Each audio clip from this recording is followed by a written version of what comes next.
नमस्कार। हिंदी की कक्षा में आप सभी का स्वागत है। आज हम पढ़ेंगे पाठ 2 लहासा की ओर। यह आपकी पाठ्य पुस्तक क्षितिज भाग 1 का पाठ 2 है। तो सबसे पहले जान लेते हैं इसके लेखक राहुल सांकृत्यायन के बारे में। पाठ लहासा की ओर, इसकी जो शैली है यह यात्रा वृतांत है, अर्थात इसमें लेखक ने अपनी यात्रा का वर्णन किया है। ठीक है, तो जो लहासा है वह तिब्बत की राजधानी है और वहीं की यात्रा का वर्णन इस पाठ में किया गया है।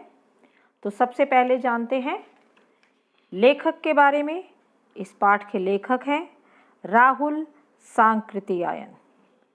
तो राहुल जी का जन्म सन 1893 में उनके ननिहाल गांव पंदहा, जिला आजमगढ़, उत्तर प्रदेश में हुआ। उनका पैतृक गांव कनैला था और उनका मूल नाम केदार पांडे था। उनकी शिक्षा काशी, आगरा और लाहौर में हुई। सन 1930 में उन्होंने श्रीलंका जाकर बौद्ध धर्म ग्रहण कर लिया और तब से ही उनका नाम राहुल सांकृत्यायन हो गया।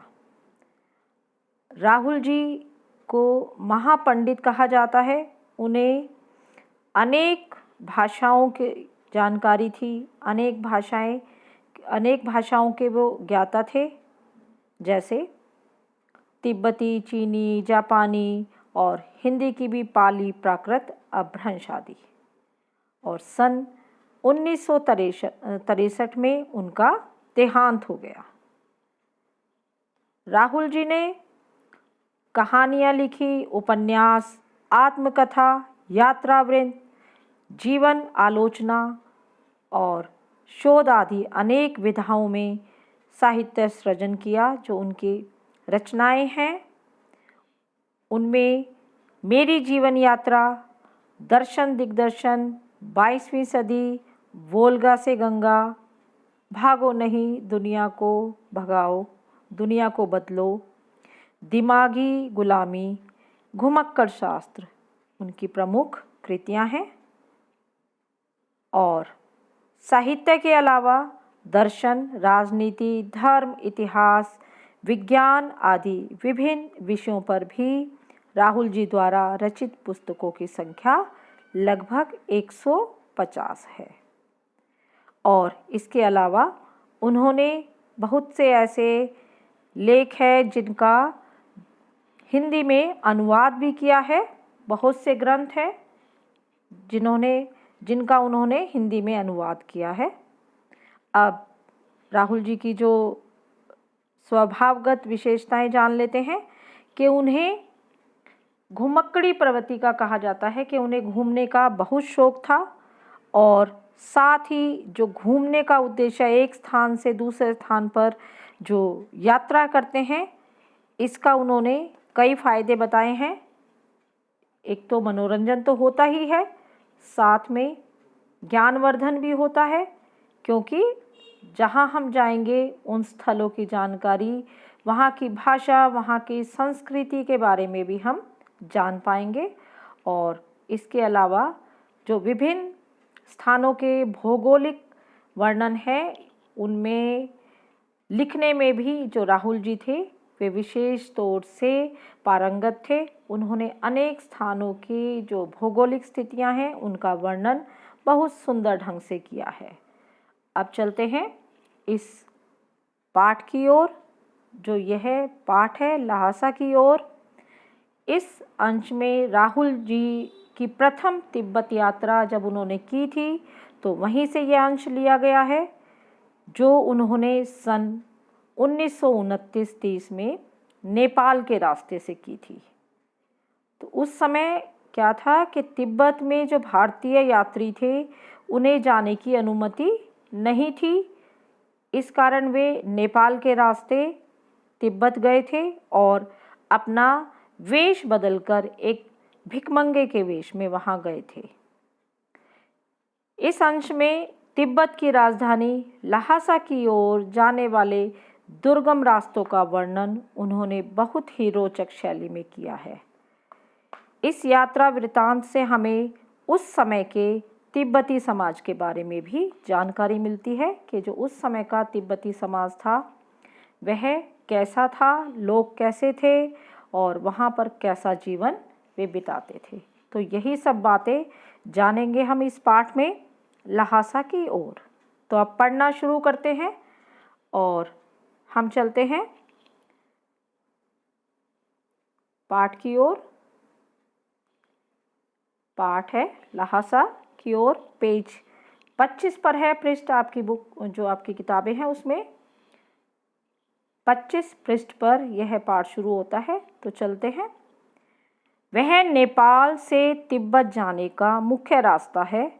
फरी क्लिंगपोंग का रास्ता जब नहीं खुला था तो नेपाल ही नहीं, हिंदुस्तान की भी चीज़ें इसी रास्ते तिब्बत जाया करती थी।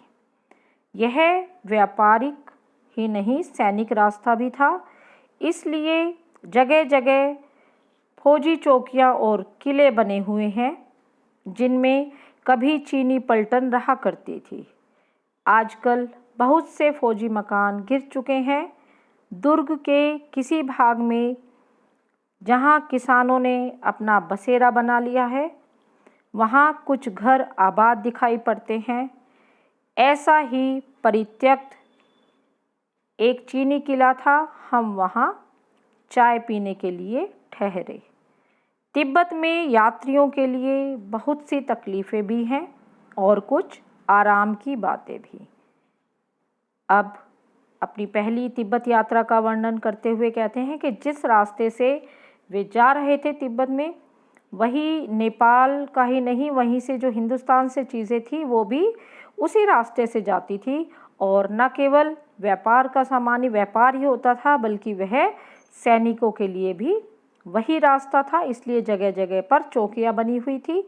लेकिन अब वहाँ पर फौजी नहीं थे, मकान गिर चुके थे और इसी प्रकार से एक जो टूटा फूटा सा मकान था, किला था, उसमें वह लेखक चाय पीने के लिए ठहरे। अब वो कहते हैं कि यहाँ जो यात्री हैं उनके लिए कुछ सुविधाएं भी हैं और जो कुछ असुविधाएं भी। अब यहाँ तिब्बती समाज की चर्चा की गई है कि कैसा समाज है तिब्बत में। वहाँ जाति पाति छुआछूत का सवाल ही नहीं है और ना औरतें पर्दा ही करती हैं।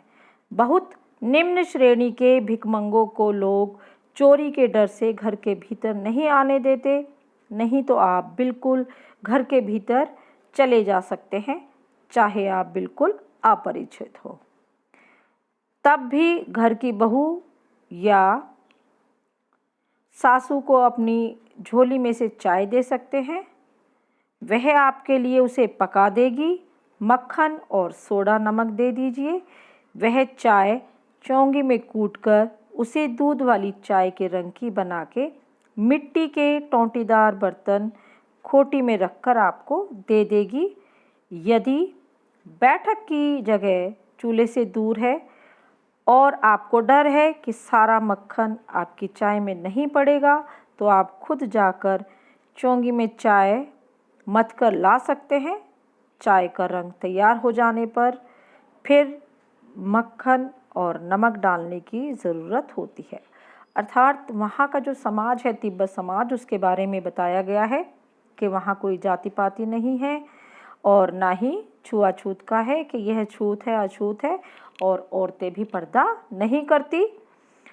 वहाँ कोई अनजान व्यक्ति भी दूसरों के घर में भीतर तक जा सकता है और अपने लिए चाय वगैरह तैयार करवा सकता है। और उसको यदि लगता है कि उसके सामान का सही प्रयोग नहीं होता तो स्वयं भी उनकी रसोई तक जाकर चाय तैयार कर सकता है। इस प्रकार का माहौल वहाँ तिब्बत में उस समय था। अब आगे बढ़ते हैं अगले पृष्ठ की ओर। तो पढ़ना शुरू करते हैं। परित्यक्त चीनी किले से, परित्यक्त का मतलब होता है जिसको त्याग दिया गया हो, अर्थात जहाँ पहले सैनिक रहते होंगे। चीनी मतलब जो चीन के लोग हैं, उन्होंने उसे त्याग दिया है उस किले को। तो परित्यक्त चीनी किले से जब हम चलने लगे तो एक आदमी राहदारी मांगने आया। हमने वह दोनों चिटें उसे दे दी। शायद उसी दिन हम थोला से पहले के आखिरी गांव में पहुंच गए। यहाँ भी सुमति के जान पहचान के आदमी थे और भिकमंगे रहते भी ठहरने के लिए अच्छी जगह मिली। 5 साल बाद हम इसी रास्ते लौटे थे और भिकमंगे नहीं, एक भद्र यात्री के वेश में घोड़ों पर सवार होकर आए थे, किंतु उस वक्त किसी ने हमें रहने के लिए जगह नहीं दी थी और हम गांव के एक सबसे गरीब झोपड़े में ठहरे थे। बहुत कुछ लोगों की उस वक्त की मनोवृत्ति पर भी निर्भर है, खासकर शाम के समय चंग पीकर बहुत कम होश हवास को दुरुस्त रखते हैं। अब यहाँ पर जो लेखक है वे वर्णन करते हैं कि जो उनके सुमति जो एक बौद्ध भिक्षुक है, वे उनके जान पहचान के हैं, उनके मित्र भी हैं। तो उन्हीं के कारण वहाँ भिकमंगे के वेश में होते हुए भी जब वह पहली बार यात्रा करने गए थे तो उन्हें ठहरने के लिए अच्छी जगह मिल गई थी। अब वे अगली यात्रा का वर्णन कर रहे हैं कि 5 साल बाद वह फिर से आए थे, लेकिन तब वह भिकमंगे के वेश में नहीं थे और एक भद्र वेश में थे, अच्छे वेश में थे, सभ्य वेश में थे, घोड़े पर सवार थे। तब भी उन्हें वहाँ रहने के लिए सही जगह नहीं मिली थी। उसके कई कारण हो सकते हैं। एक उन्होंने बताया था कि जो शाम के समय जो वहाँ के तिब्बत के लोग हैं, वे एक नशीला पदार्थ जैसे शराब होती है, ऐसे ही छंग होती है, उसको पीकर वे मदमस्त हो जाते हैं और जो आने वाले यात्री हैं उनका इतना ध्यान नहीं रखते। तो शायद जो अगली यात्रा में लेखक थे वे शाम के समय पहुँचे होंगे, इस कारण उन्हें ठहरने का सही स्थान नहीं मिला था, जबकि वे सभ्य वेश में थे, भद्र वेश में थे। और पहली बार जब वे भिकमंगे के वेश में थे तो सुमति की जो दी हुई चिट थी, जो स्लिप थी, उनके पास थी, इस कारण उन्हें ठहरने के लिए सही स्थान मिल गया था। तो आज की इस वीडियो में हम इतना ही पढ़ेंगे। अब आपको एक एक्टिविटी करनी है, आपको एक लेख लिखना है जिसमें आपको अपनी किसी भी एक ऐसी यात्रा का वर्णन करना है। आप कहीं घूमने गए हैं, आप कहीं नई जगह गए हैं, तो आपको उस यात्रा का वर्णन करते हुए एक अनुच्छेद लिखना है। ठीक है, तो आज के लिए बस इतना ही। धन्यवाद। बाकी अगली वीडियो में पढ़ेंगे।